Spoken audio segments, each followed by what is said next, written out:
I'm very pleased to welcome up our next speaker, Dr. Heather Lau.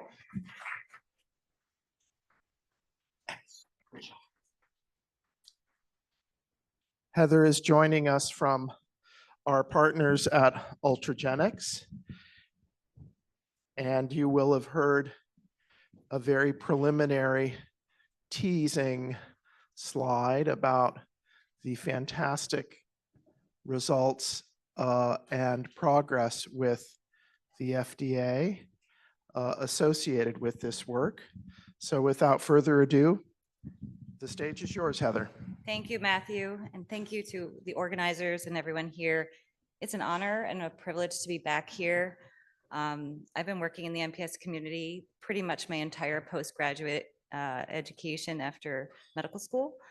I joined Ultragenyx a couple of years ago, and I just want to start off by saying this has been a wonderful ride for the last 2.5 years, and I want to talk a little bit today about what is accelerated approval and what is the path to access based on the current accelerated approval discussions. There we are.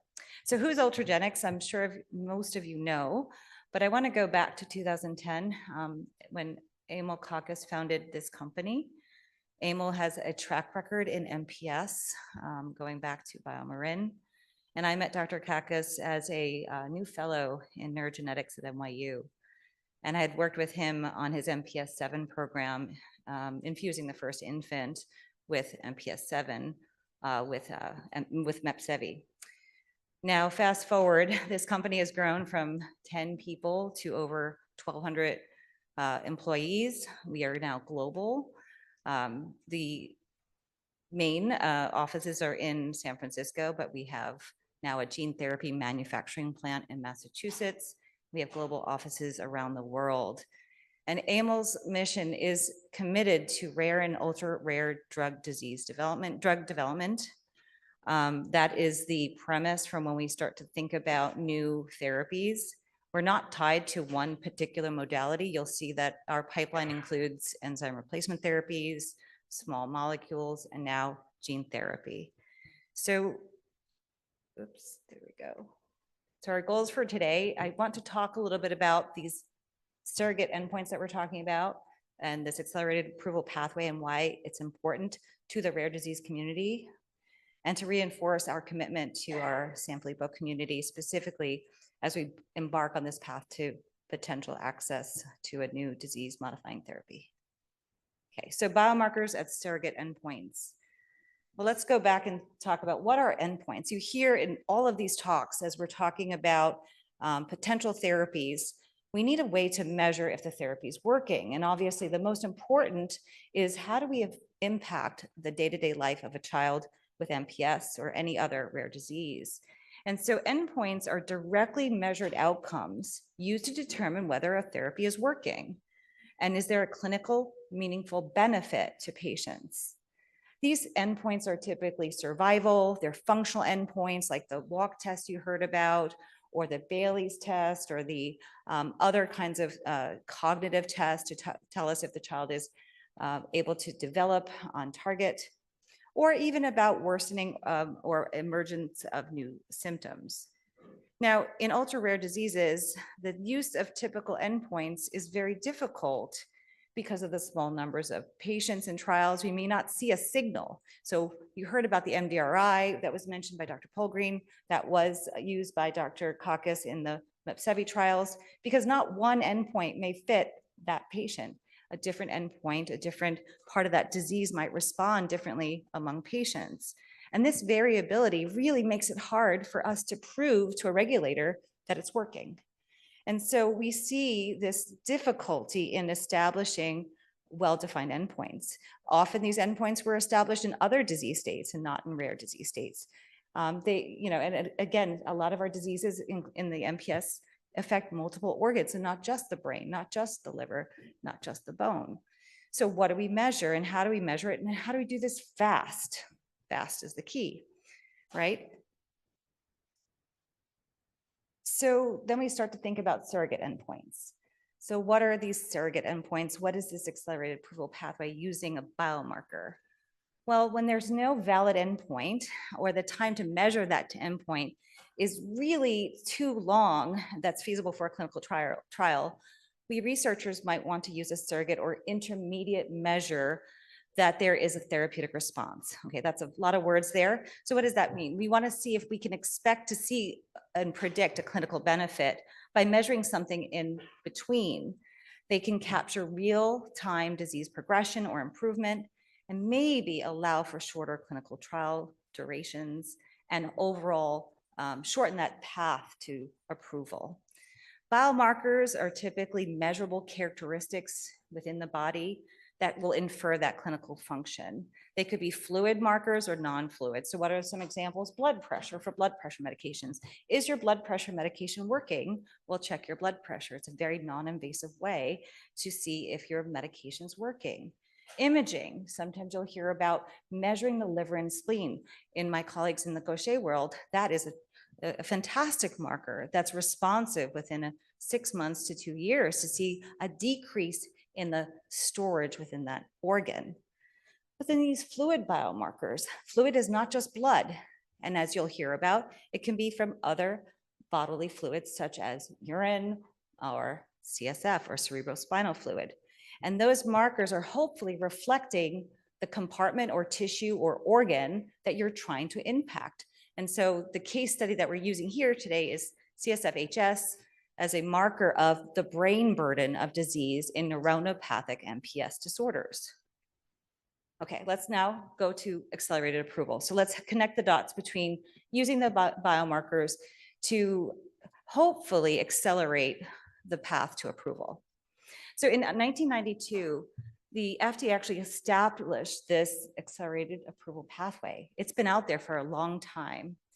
And it's allowing researchers and companies and industry to use a surrogate endpoint, often a biomarker, to evaluate the safety and efficacy of a therapy for a serious condition that has a high unmet need. So what does that mean? It has to be a very impactful disorder that is without other therapies. They're allowing this accelerated path.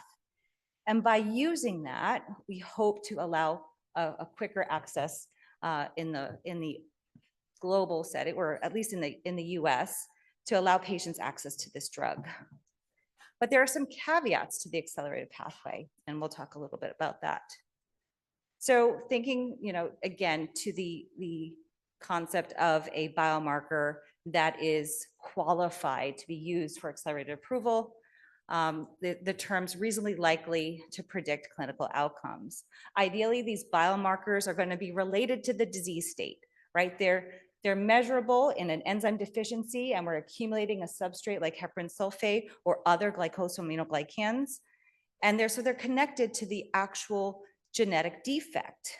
And so it's biologically plausible that it should, if you correct that you would hopefully correct the downstream clinical effects and see that later. We hope to have the ability to measure this with sensitive and specific assays. And I think that's one of the difficulties we had in negotiating for CSF-HS, because earlier, and even in my early training days, the methods to measure GAGs was semi-quantitative and at best, profiles. So we didn't really have the highly specific and sensitive assays that we have today. Ideally, the methodology for those assays is at least qualified. It doesn't have to be validated. It just needs to be qualified. And that's important in this accelerated approval pathway, because we only have to reasonably likely to predict, not absolutely predict. And that's what we held the FDA to that definition. So, and they should be easy to measure and minimally invasive, right? We cannot biopsy the brain to show that we've cleared storage. We cannot do that. We need to at least measure the next best compartment, and that's the CSF space, the cerebrospinal fluid. It's still a lumbar puncture, but it's much better than actually biopsying the brain. It should be generalizable, so we can do this in a variety of patients with the disease state, and relatively inexpensive so that we can expand. Okay, and so once we establish that and give that and say that our proposed biomarker meets these criteria, we hope that the FDA would grant us the or allow us to use that biomarker in an accelerated approval path. Now, here's the caveat. So once it's approved, and we'll go through that path, it's not the end of the story. So we could get access and approval a little bit faster, but we do have to come back. We will have a post-marketing commitment to come back and show over time that in fact, that biomarker was predictive of clinical outcomes. So the story isn't over there. We still have to come back and say, we have impacted the lives of these children, whether it's in their ability to speak or move, or hopefully prolong survival. And so we do have to come back after that. Okay, so again, just quickly going through why we're using this. Extreme high unmet need in our rare disease community, especially in neurologic disorders, where, as you heard from Dr. Munzer earlier, talk about the blood-brain barrier. It's protective against infections, but it's also protective against trying to get therapies there. So it's been a very difficult course for our neuronopathic lysosomal disorders, and not just MPS, but Gaucher and others. The extreme rarity of the disease, the lack of prior studies, the slow progression in certain forms, or if we treat pre-symptomatically, they'll say, well, the child's fine.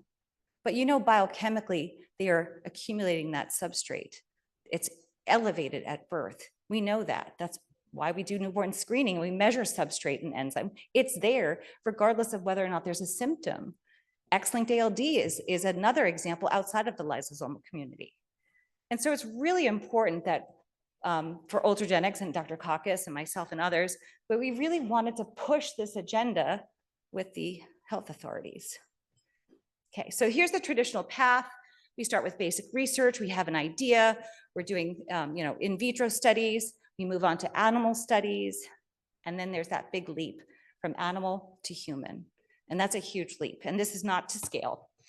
This is just to say, here's the order of sequence of the events. And we're in the clinical trial phase 1, 2, 3, and 4. And now we're ready. We're ready to say that we think we have sufficient safety and efficacy data to submit a biologics license application. And that is what we just did 2 days ago for MPS IIIA and our IV gene therapy. Now, in a traditional path, though, it would then undergo review and eventually get to market. But this time course is about 15 years. And it's a very long time, especially in the rare disease community, where companies, researchers cannot sustain the time and the money to do these long trials, especially in the brain, where you're trying to understand if development is altered. You can't see that in 6 months. You might see it in 2 years, 5 years, or even longer. Okay, so what's the accelerated pathway? Well, now it looks longer, but in fact, it's a little bit shorter. So we're here at Ultragenyx in the end of our phase 3. We've now analyzed that data and we submitted that BLA. Now, using CSFHS, we are asking them to say, we showed a sustained reduction. And I'm not going into data today. I did present last year at World and at other forums, so you can look at that data. And we will have brand new data at World coming up in February. And so what we wanted to show is that we're showing CSFHS reduction is sustained over time in all patients. And that is an indicator that our therapy has hit the target, which is the brain. And if we can sustain that reduction of that substrate, that means we've corrected the enzyme deficiency. We hope that we'll come back in a few years to show that the children are actually responding. And how are they responding? Are they, for the young ones, before they had symptoms emerge, are they continuing to develop on their trajectory? Are they still gaining milestones? Are they still learning to walk and talk and do all of their activities of daily living? Now, what if we intervene later? Well, we hope to stabilize. This is a neurodegenerative disease. We hope to slow or halt that progression. And that endpoint, that clinical endpoint, might look differently than the endpoint we're measuring in the younger children. We're not going to hold them to the same high bar to say they have to achieve a cognitive score of X, but maybe that looks differently for a child that we intervene after they've lost cognitive skills, after they've lost some language. We may not be able to bring it back, but we hope to stabilize that and prevent the progression to a non-communicative and non-ambulatory state, and overall, hopefully prolong survival. So with all of that, it could take years. And so if we can get that review and have them accept CSFHS as a marker formally, they'll let us go to market. It's terrible, but it's marketing authorization. And then that means that we can start to disseminate the drug to institutions and hopefully grant access to patients in need. But it's on market. We then have to figure out and negotiate with the FDA when to come back and what are we going to show. And that's an important point because we need help from the community at this point, because this is a one-time treatment. And that's wonderful, but we need to follow patients over the longer term, because when it's time to come back and to convert to full approval, we need to show them not what the children were doing, initially, but what they're doing today or tomorrow. Sorry. So that was, that is a critical part of this. So we do need, and I will talk about the partnership that we need, continue to need with the community that we're trying to treat. Okay. So Matthew, you mentioned this earlier, Dr. Munzer, you'll see Dr. Dixon, you'll see others here. So I'd have to give credit. Emil Kakis started this negotiation a couple of years ago. And the Reagan-Udall Foundation is a congressionally funded third-party entity. So to give us space between industry.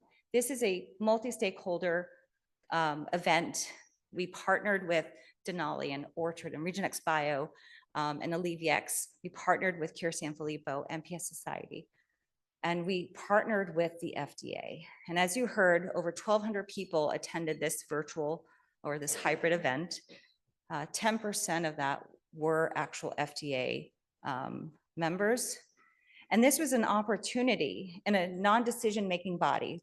There was no decision from the FDA based on this. This was simply an opportunity to educate the community, the larger community in the research world, and specifically the FDA about MPS, because there seemed to be a disconnect.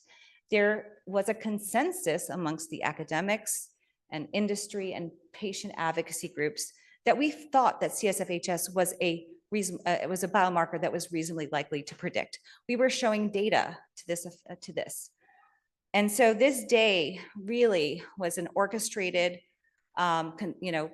collaboration to show the evidence that this biomarker is reasonably likely to predict outcomes. And from there, as you saw from Matthew, after that, we had some positive flags in the regulatory world, where those of us who were trying to ask for HS as a biomarker for the accelerated pathway, we started to see positive feedback. And we too got some positive feedback last June. So I really think that this was a very unique situation that I think other rare disease groups can learn from, and really was impactful for not just MPS, but for a variety of rare diseases. Okay. So now we get accelerated approval, say we do, and we're starting to go for commercialization and access. Well, that is only the first step to access. And this is a very busy slide, but it tells you how, actually what we are doing specifically to engage and move this forward. We started with the Reagan-Udall, and then we're expanding. So we've compiled the data, we submitted the BLA, and in parallel, we are now starting to talk to payers, healthcare systems, and communities to understand and get them ready for this potential therapy. Okay, so we are doing that in parallel while the FDA is reviewing.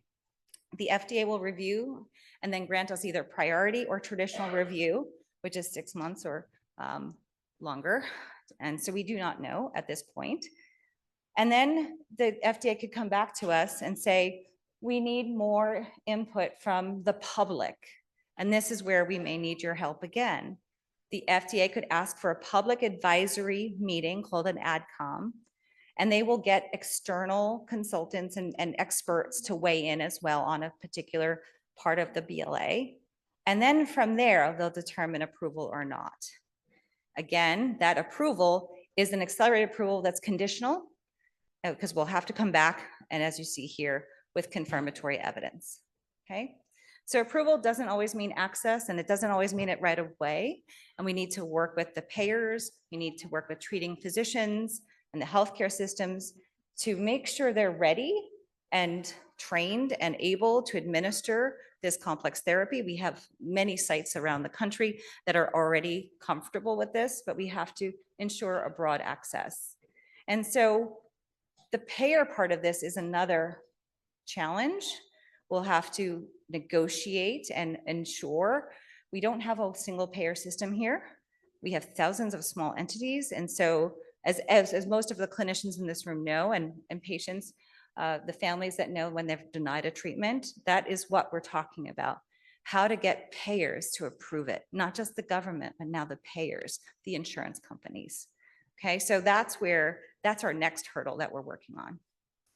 So overall, just kind of quickly try to inform you about the process from BLA through approval to access, using a biomarker for accelerated approval. Again, we're going to partner with you all. We're going to continue to partner with you all as we move towards this approval. We do need confirmatory evidence, so we'll need to come back for a conversion to full approval, because they can, if we come back and we don't show clinical efficacy, they can remove it from the market. And so that is always a risk with the accelerated approval pathway. But all of this really does rely on working with the patient community throughout this process. I've given talks about the earlier parts of this, the IND that you heard about, but now we're at this phase, and we thought it was important for you to understand that, you know, approval doesn't necessarily lead to immediate access. So thank you for this time today. I hope this was informative and helpful. For further questions, you can reach out to our patient advocacy team at the email below. Jenny could not be here today, but we have our group here. And I just really want to say thank you for this opportunity to talk about this regulatory path for you all. Thanks.